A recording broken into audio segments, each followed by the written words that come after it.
আসসালামু আলাইকুম, welcome to amazing IT school.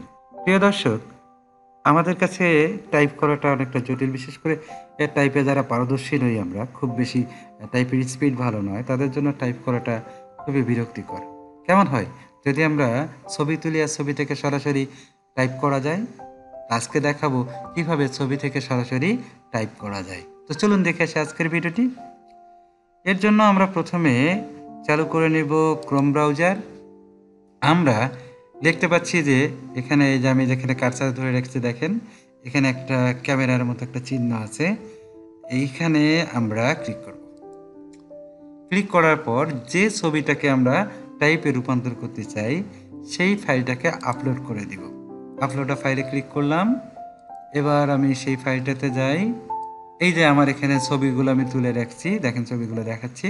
কারণ আমি এই ছবিটাকে টাইপে রূপান্তর করব। এটার উপরে এটাকে সিলেক্ট করে এবার ওপেনে ক্লিক করি। এই দেখেন এটা আমাদের এখানে চলে এসেছে। এখন আমরা জাস্ট এই যে দেখেন কার্সার আমরা নিয়ে গেলে এখানে যাচ্ছে, আমরা কার্সার ধরে শুধু সিলেক্ট করব। ধরেন আমরা এইটাকে এই যে কার্সার ড্র্যাগ করতেছি আমি, দেখেন সিলেক্ট হয়ে যাচ্ছে। ধরেন আমি এই যে এই পুরোটাকে টাইপে রূপান্তর করে সিলেক্ট করে ফেললাম। দেখেন এখানে এখন দেখেন এই যে উপরে কপি নামে অপশনটি আছে, এখানে আমরা যদি কপিতে ক্লিক করি তাহলে আমার এই সিলেক্ট করা অংশটি সম্পূর্ণ কপি হয়ে গেছে। এখন একটা আমরা ওয়ার্ড ফাইল ওপেন করে নেই। ব্ল্যাঙ্ক ডকুমেন্ট নিলাম। এখন শুধুমাত্র এখানে পেস্ট করে দিব। আমরা কন্ট্রোল ভি প্রেস করে এটাকে পেস্ট করে নিলাম। দেখেন ওখানে যা ছিল পুরোটাই টাইপ হয়ে গেছে, একদম নির্ভুলভাবে টাইপ হয়ে গেছে।